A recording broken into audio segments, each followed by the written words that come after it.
Hi, Ange, you all right? Good, thanks, Michael. Could just get the team news ahead of the game against Newcastle, please. Where are we at? The main ones, I guess, Dom Solanke, close, but I think we'll err on the side of caution. He won't play on the weekend with the international week. We're kind of made the decision to wait till after that. Bentancur's all good. He's trained well, gone through all the protocols, and most importantly, he feels really good training-wise. And the other one this week was Richie, pulled up sore. I think there's an injury there, muscle injury. We're just getting more information, but he'll be out as well. I think that's it. Okay, mixed bag then. Yeah. Obviously, deadline day. Done some really good business. Dominic Solanke, Archie Gray, Wilson, a few others, Lucas from January. Is that it now, do you think, in terms of incomings? Yeah, I think so. I don't think unless something surprising jumps out at us in the last 11 hours or whatever it is. But no, I think that's it for us. Just in the Europa League draw, some cracking ties. Rangers, I bet you can't wait for that one. No, exciting. Good to be a part of it, and some good games, and I'm sure I'll get a warm reception at Ibrox. They'll be looking forward to seeing me. Yeah. Let's hope it's still at Hampden. In terms of that, though, the squad, obviously there were some injuries last season with no Europe. If there are no incomings today, though, are you happy cover-wise, the odd injury here and there? Are you overall happy with the strength of the squad and the size? Yeah, look, if nothing else happens, I mean, there's still a couple probably will be moving out, but if nothing else happens, then I think it's been another positive window for us. I think, as I said, all along you want to go into every window and sort of come out the other side of it, in a stronger sense. I certainly feel that. I think the players who bought in are already making a short-term impact, but even for the longer term, I think going to be really good contributors for us. I think we've got a better sort of well-rounded squad to deal with Europe and the extra games and whatever injuries we have. And so I think it's been a real positive window. If that is it, you always said you can't do everything in one window. This will be like your third transfer window. Looking back from the squad you inherited, a lot of big names have gone out as well, maybe not sort of fit in your system. Overall, happy overall with the progress? No, as I said, I'm very happy. I think we've done a hell of a lot of work in the last 12 months, 3 windows, as you said. No doubt the squad's changed. I think the demographic of the squad's changed. The suitability to the kind of football I want to play is certainly we're much better equipped for that. There's growth in the team, absolutely. I think we needed to do some fairly major work 12 months ago, and I think in the 12 months since, I think we've gone a long way to kind of getting the team to where we want to, but there's still more work to be done. I've said that before. It was never going to happen quickly. I don't think it should happen quickly. I think when it does happen quickly, it's you're more fraught to getting it wrong. So I think we're in a good place. Charlie. And firstly, happy belated birthday. Thank you. I'm glad you remembered. I totally dismiss it. And too late, mate. Forget it. Go on. It's too late. Sorry, Michael. It's someone else's birthday. It's Eve's birthday today. And he said that last week he trained like a child who's been told off. And, of course, he went on to score his first Spurs goal last weekend.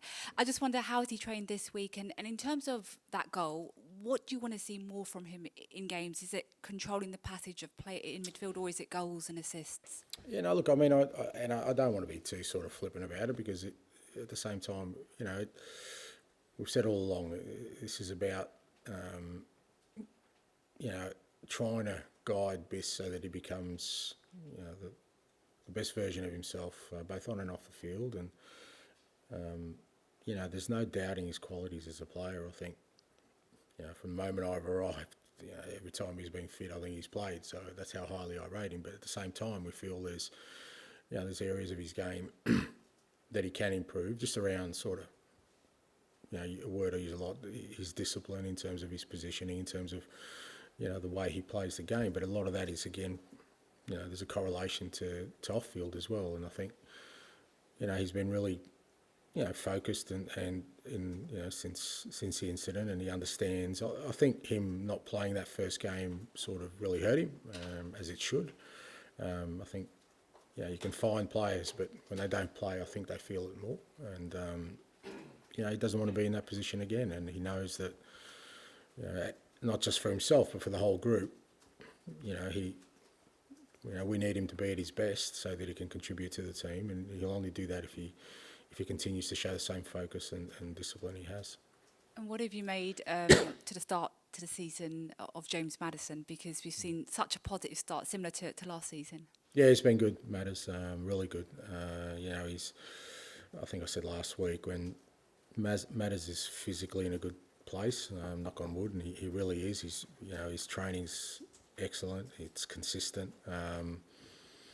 We know he's such a creative force in this league. He's done it for many years. So great to have him back up and running. And I think he's been excellent the first two games. And I can see in him that he really wants to take his game up another level, and hopefully he can. And in terms of Newcastle on Sunday, they've obviously got a really good recent record against Spurs. The game in Australia, I know it was a friendly, but it was much closer. So what can you take away from those games last season going into Sunday's match? Yeah, a bit of a contrast. I thought, obviously here at home we did really well against them, but fair to say up there we didn't. But it was a good learning sort of curve for us, that game, because we started the game okay, but then we conceded, and we kind of lost, probably for the first time all year, our composure in a game, and we allowed them to score quickly, and what it's like up there. The crowd created a brilliant atmosphere for their team, and we just didn't handle it at all well. It was a good sort of learning curve for a lot of our players who, it was their first sort of exposure to a game like that, to an atmosphere like that. So, obviously we want to have learnt from that, but it's still a tough game. I think any time you go up, play against Newcastle on their home ground, it's a tough game.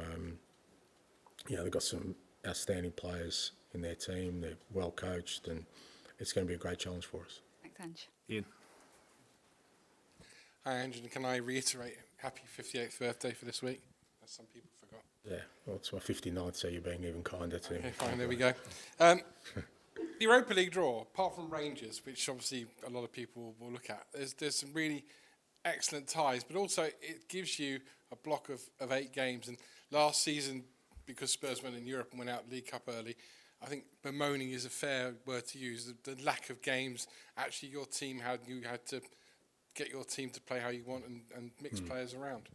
Yeah, no, absolutely. I think I said on a number of occasions, I think people, were kind of trying to sort of steer me towards the fact that less games means we're sort of fresher for the league, which in some respects that works, but it doesn't work when, like us, we had a lot of injuries and we were putting in players who hadn't had a lot of football because we just didn't have the volume of games. Whereas now, it allows you now with the fixturing to get into a rhythm of knowing we've got 2 games a week pretty much right through till the end of January for the most part. Players within the whole squad will get utilised. So if we do have injuries, we're not throwing on somebody who hasn't played for 6 or 7 weeks. And like I said, it allows you to get into a rhythm. So, it means less training time, but hopefully we've had a good training block leading up to this sort of international window that sets us up for the rest of the year. So, look, I'd much prefer having a program like we have now, from now till sort of the end of January, than sort of what we faced last year. So you're a fan of the new format as well?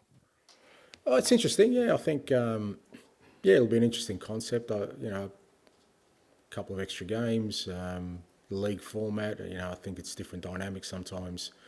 In the group stages when it was, maybe after 3 games the whole thing was done and dusted. But I think it'll be alive a lot more now, right until probably the 8th game, because teams are fighting for positions. So I think there'll probably be less dead rubbers in European football, which I don't think is a bad thing. So happy to see how it works. In this day and age, players staying at clubs for a long time is relatively unheralded. Ben Davies has been here 10 years. Sonny has been here 9, played over 400 games in all competitions. What do those sort of players give to you as a manager in terms of when you're coming in and you're wanting to change as you have?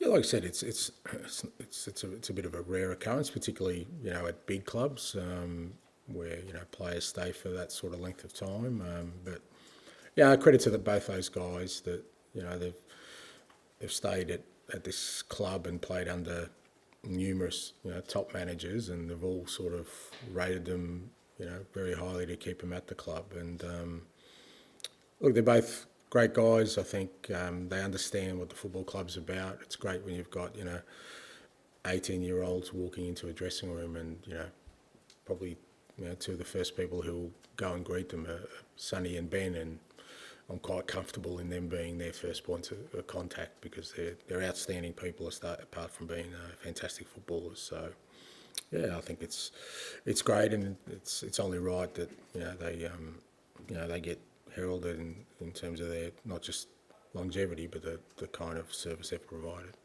Finally, the important deadline day is tomorrow. Are you ready to get your Oasis tickets? I hear you're a big Oasis fan. Yeah, no, I'll be queuing up, mate, overnight. Just no, great band, great music. Yeah, not on my radar at the moment, thanks. Yeah. Favourite song? No, Wonderwall. Okay, there you go. George? Angelo, I just wondered, in terms of outgoings, if you can just give us an update on Lo Celso and Reguilón, please, and whether you think they'll be staying, or possibly next week is another transfer window. Yeah, true. Yeah, so I'm not really sure. Fair to say, I think both players exploring options, and I don't get too involved in that part of it. That's between sort of the players' representatives and the club. But as you said, there's today, but there's other windows open as well. So. Yeah, we'll see what sort of activity there is, but both are exploring options. Yeah. In terms of the transfer window as a whole, when you joined Tottenham, I know you just mentioned major work. Did you know how much work was needed? Because you've had such a huge number of players come in and out. And why is it so important to just get players out as well as get new ones in? What does that do for you as a manager? If you could just explain your thinking on the window as a whole over the three. Yeah, look, I mean, you never really know until you're right into it, I guess, because you kind of can never assess players until you've worked with them. And it's fair to say there's been, it was a fair departure from sort of the way the club, was playing its football to sort of the way I wanted to play, good, bad or otherwise. It was just different. So when it's different, and I think there was, it was a team that I think was naturally coming to the end of a cycle anyway, a team that, almost had great success in terms of that era of players, so it was kind of coming. So it was a combination of, I guess, me coming in with a different approach and also the end of a cycle. So I knew there'd be some, to put it in gardening terms, mate, it wasn't about pruning, it was a bit more than that. So, and not that I'm a gardener, I've got no idea what I just said is right. But so we had to do some major work, and I've said before, part of that process is that you need to get players out just to create the space for others to come in. So sometimes it's not even a judgment on the player as such. You say, what, you could keep that player around, but that means I can't bring somebody else in, So you're kind of always looking at, contracts is an obvious one, who's coming to the end of a contract or in the last 2 years of a contract, because they're kind of more likely to be able to move rather than others. So all those kind of things. So there's a lot of things that you kind of put out, as a framework of how much you can change a squad in sort of 1, 2, 3, 4 windows. And I think we've just about gone to the maximum in terms of turnover without it affecting competitiveness, because obviously, we finished 5th last year, which was a decent outcome for us in terms of where we were. But, you don't want to be doing this and finishing 8th or 10th or, falling off sort of the top side of the table. So it's always a balancing act. But like I said, I feel we've done the maximum we could without it disrupting our competitiveness. It's not finished by any stretch, but I'm happy that we've kind of stuck to the plan in terms of discipline of just bringing players who we think can contribute short term, long term, but also suitable to the football we want to play. And sort of not get too caught up on sort of being in any rush to fast track a process.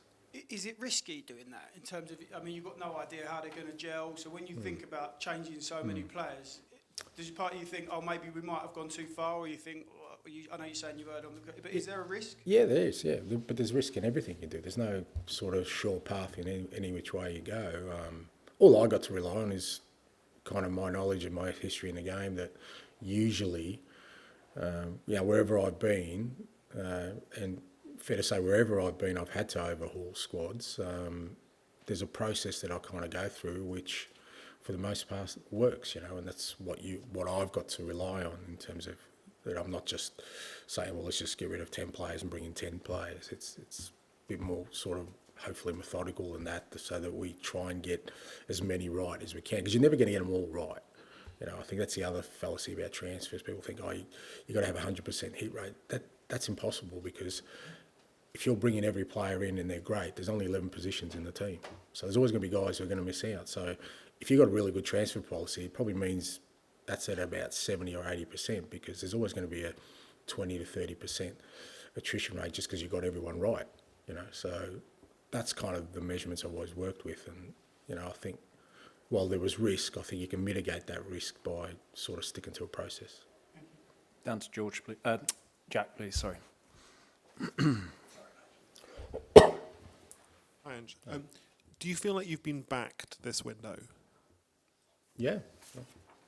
And in terms of the age profile that you were talking about, was that always the explicit plan from the start, and how important do you think that is for the club?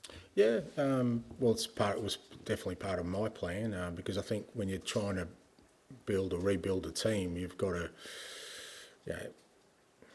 look, all managers hope they're there for the long term, but the reality is that, you don't know how long you'll be there. But I've always kind of tried to build teams that will last, over a cycle, which is 3, 4, 5 years. So you need, as just a sort of natural consequence of that, you're looking at a younger demographic, a team that will grow, that will improve, that will adapt to the challenges ahead. So like I said, when I got here, it was a team that even from a demographic point of view, looked like it was at the end of a cycle. A lot of players who kind of had great careers, but were kind of either ready to move on or getting to the end of it. So that combination with, like I said, a different approach, for me, was definitely part of it, to go younger.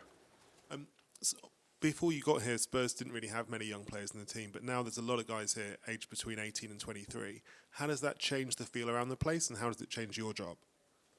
Doesn't really change my job, but, I guess young people bring an energy to it, and, they're excited to be here. They're excited to be at this football club, excited to be playing in the Premier League, I guess, and excited by the challenge ahead. And I think it's a good environment they've come into, because the senior players we do have are, all guys who are still very, very motivated and ambitious as well. So, and I think, it allows them to grow together. They're all kind of in that similar part of their careers, which invariably you're going to have challenges individually and collectively. And I think if they experience them together, it allows them, I think, to overcome those, in a better way. Finally, do you think it's easier to teach your style of football to a younger player than to a 30-year-old? No, it depends. It just depends on the player, It depends on the mindset of the player. I think Sonny is as much a willing learner as Archie Gray, I think it just comes down to the individual. I think it is sometimes easier with younger players, because obviously they're a little bit more open to maybe doing things a different way. But I think in the current climate of, where the world's at with young people, you still, it's not like me, I just tell them what to do and they do it. I think those days are long gone. There still needs to be a narrative of why we're doing what we're doing. And young players now want to be coached. They definitely want the information. They want to know why I'm asking them to do certain things. But again, I enjoy that aspect of it. Okay, finish this section with Ali, please. Just want to ask you about the centre-backs department. Looking from the outside, obviously last season Davinson Sanchez moved on and you were left with 3 natural centre-backs and then others that could kind of fill in. Kind of feels like maybe Radu Dragic has swapped in terms of numbers with Eric Dyer, and maybe you're in a similar position in terms of 3 natural centre-backs. Is that something, there was any temptation to maybe add another natural centre-back? No, and I don't think we're in the same position. I think Radu's a different proposition for us, and certainly with Archie coming into the group and Jed probably not being in the plans initially, but now I think we're in a much different position than we were last year. We've got Ben Davies as well, obviously, who can play at centre-back or at left-back. So, but again, I mean, that's the discipline of it. You know, yeah, we can go out and sign another centre-back, but if the right player's not there, I'm not going to do it. That's as simple as that. I never have, I never will. For me, it's about getting the right people into, and you know, there wasn't an opportunity for us to bring in someone who I thought was going to add to our group, so we don't do it. We've got Ashley Phillips, we've got young Luka Vuskovic who are available again next year, 2 young centre-backs. I don't want to block their pathway by doing something now that, you know, might look from the outside like, you know, we've got another player, but if that player's not going to be suitable to what we're doing, not going to fit in, why would I bring them in, potentially block you know, the path for somebody else? And Richarlison, just want to ask you, how frustrating is it, probably for him as well as yourself, that he's just never really got a rhythm as a Spurs player? Yeah, that's a challenge, I guess, and it's something we've got to look at again. He's been in that cycle for quite a while, even predating me, I guess, and you know, we've put a lot of thought. We took it really sort of conservatively with him. You know, this time, you know, he didn't play in any of the pre-season games. You know, he's really only played 20 minutes of sort of first-team football.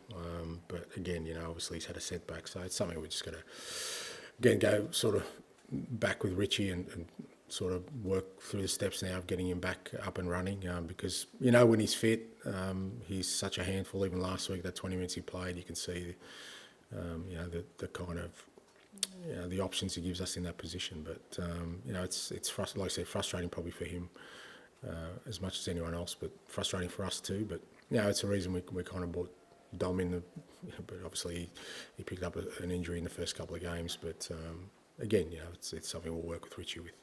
Apologies for a bit of a hypothetical, but if Lascelles and Reguilon don't get moves, is that a situation where you just kind of have to integrate them back into your squad, or does it become a little bit of a problem for you? No, no. They don't have to get integrated back to the squad. I mean, it's their decisions. I mean, you know, I kind of, it's pretty clear where they sit in terms of where we are as a squad and where we are as a team. But you know, I've never been one to force people out. They've got decisions about their own careers and what they want to do. And you know, if they're still here, they're still here. We'll work around that scenario, but it certainly won't affect the way we work in the first team.